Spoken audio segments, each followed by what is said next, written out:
Buenos días, soy Julián Rodríguez Suárez, profesor de Pediatría y médico adjunto del Servicio de Pediatría del Hospital Universitario Central de Asturias, y con este tema iniciaremos los temas dedicados a las infecciones respiratorias en la infancia.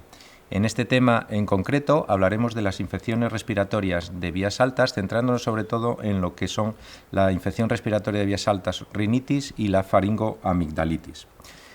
Existen numerosos términos para definir la infección respiratoria de vías altas, como resfriado común, catarro de vías altas, rinofaringitis. Todos ellos son sinónimos y se pueden aplicar para este tipo de infecciones.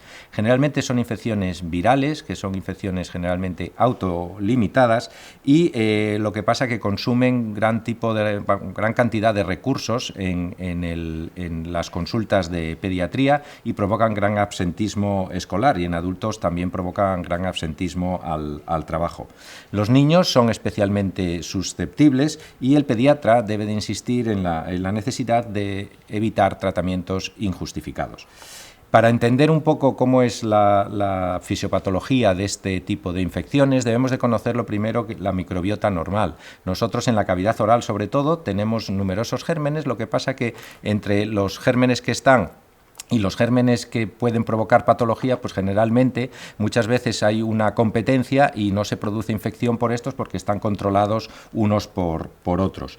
Entonces encontramos portadores, por ejemplo, sanos, tanto de neumococo como estreptococos piógenes como de Haemophilus, pero generalmente no van a provocar patología en estos niños.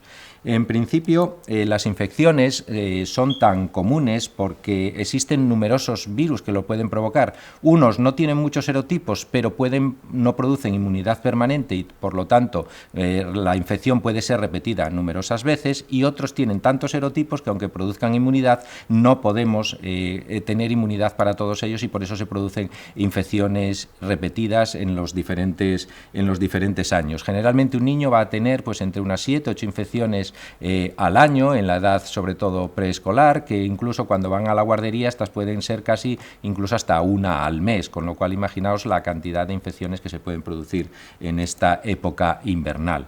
¿Y cómo se producen? Generalmente la onda de las infecciones respiratorias de vías altas comienza al inicio del curso escolar, generalmente alrededor de septiembre, y continúa hasta final de primavera, y ello es debido a ondas sucesivas de diferentes virus que se van produciendo en las diferentes épocas del año. Por ejemplo, pues solemos empezar, por decir así, la temporada en el hemisferio donde nosotros vivimos, en el hemisferio norte, pues con la infección por rinovirus, cuando los niños van al colegio en principio y se juntan y empiezan a juntarse ya en los colegios. Posteriormente pues suele venir el virus para influenza, después vienen los virus coronavirus, y seguimos ya con la infección que generalmente nos provoca también gran importancia en cuanto a las infecciones respiratorias, que es el virus respiratorio sincitial, que suele venir en los meses de invierno, y posteriormente a él viene la gripe generalmente. El adenovirus, que es otro de los virus que produce también infecciones, pues generalmente es una curva epidémica más sostenida y más mantenida, con lo cual, como vemos, todo esto nos da esa onda sostenida que va prácticamente desde septiembre hasta finales de lo que es el periodo de primavera. ¿Y cuál es la evolución? ¿Cuál es la clínica habitual? Bueno, pues como vemos en esta gráfica, pues la clínica habitual puede venir o no acompañada de fiebre, que suele ser de 1 o 2 días de duración. Posteriormente esta desaparece y empiezan los síntomas respiratorios, generalmente ya desde el inicio, que se van agravando hasta los 3-4 días, con lo cual una duración aproximada suele ser unos 5 a 7 días, y la clínica que se produce pues es la por todos conocida: congestión nasal, goteo nasal, cefalea, irritación de la garganta, a veces se acompaña de tos, la fiebre también es variable, y lo que tenemos que tener en cuenta siempre en este tipo de infecciones es que el diagnóstico es eminentemente clínico. No necesitamos ninguna otra prueba para poder hacer un diagnóstico efectivo de lo que es una infección respiratoria de vías altas. Bueno, y en cuanto al manejo de esta infección respiratoria de vías altas, lo que debemos hacer es evitar, si no hay complicaciones, usar los antibióticos. Quizá este es uno de los mensajes más importantes de esta charla. Debemos de tratar los síntomas si se producen, limpiar las fosas nasales con suero salino, tener analgésicos antipiréticos a mano para darlos en el caso de que haya fiebre o dolor, y luego pues evitar medidas hacer medidas que eviten la transmisión, como podría ser, por ejemplo, el estornudar sobre el codo o el brazo o toser, lavarnos las manos o usar agentes que eliminen los virus de las superficies de contacto y en las manos. Y en principio aquí debemos de recordar, por ejemplo, pues la campaña también del Ministerio en este sentido de este año, en la cual podemos ver, y lo que nos recuerda es el uso racional de estos medicamentos, de los antibióticos, para evitar posteriormente resistencias a los mismos. Las cosas sirven para lo que sirven y si las usas mal te pueden hacer daño. Los antibióticos tratan infecciones provocadas por bacterias. No curan virus como la gripe o el resfriado ni alivian el dolor o la fiebre. Para que sigan curando, utilízalo solo con receta, tanto en personas como en animales. ¿Por qué no? Los antibióticos no valen para todo. Gobierno de España.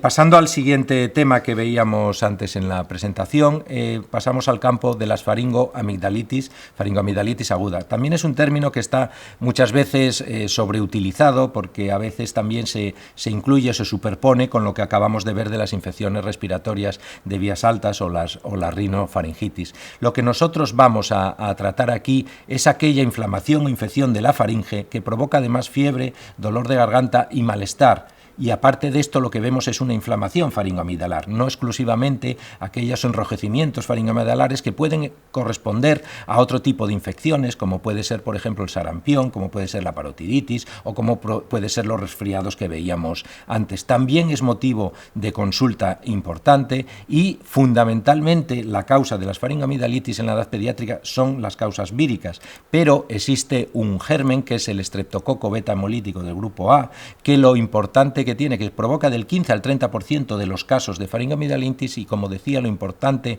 de este germen es que si no lo tratamos sí que puede haber complicaciones tanto supurativas, locales, como pueden ser abscesos, otitis, mastoiditis, como complicaciones a distancia, por decir así, no supurativas, como podría ser, o inmunológicas, como podría ser la fiebre reumática, la glomerulonefritis, las artritis, las púrpuras, etcétera. Entonces es importante identificarlo para poder tratarlo.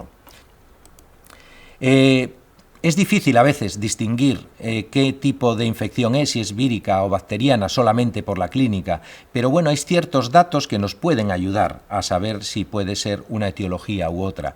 Por ejemplo, de causa estreptocócica pensaremos en ella en edad escolar, porque fundamentalmente esto afecta a niños por encima de los 3 años, excepcionalmente podría afectar también a niños por debajo de los 3, pero generalmente suele ser entre los 3 y los 15 años. Suele tener un comienzo brusco, suele producir cefalea, suele producir dolor con la deglución, en la garganta está roja y suele tener unas exudados que generalmente son en placas y adenopatías a nivel submandibular.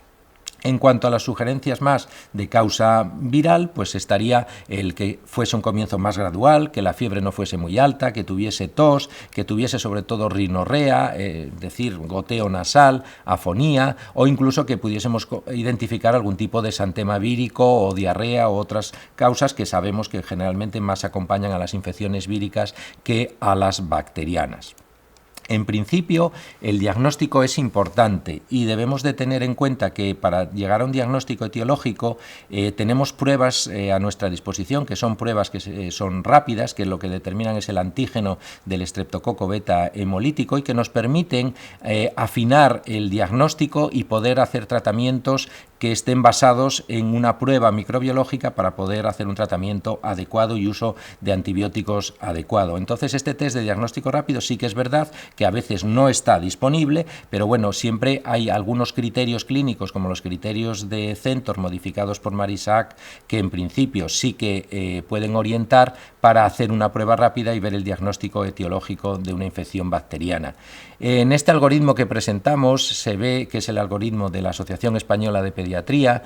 Para el diagnóstico de faringoamidalitis aguda partimos de la edad como criterio que veíamos anteriormente. La edad es importante, puede individualizarse en el caso de los menores de 3 años, pero en los mayores de 3 años pues aplicamos estos criterios que decía antes, que son criterios clínicos, que están basados en estos comentarios que hice antes de síntomas que son más sugerentes de virus o de bacterias, y según esa puntuación pues podremos hacer un test rápido. Este test rápido, si es positivo, pues nos podemos pensar pensar que es una infección por estreptococo beta hemolítico, y si es negativo, a veces hay falsos negativos, y si tenemos una sospecha clínica muy alta, deberíamos demandar un cultivo para poder confirmarlo.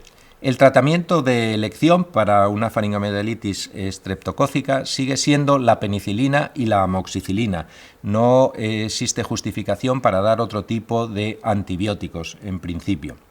Con lo cual, la duración tiene que ser 10 días, es el tratamiento más establecido. Hay algunos ensayos que hablan de acortar la duración, pero parecen ser que no son tan eficaces en la erradicación del germen. Lo que sí hacemos con el tratamiento es evitar estas complicaciones que comentaba anteriormente, disminuir la duración de la enfermedad y de los síntomas, y permitir también el acceso más pronto al colegio, evitar la transmisión en el colegio.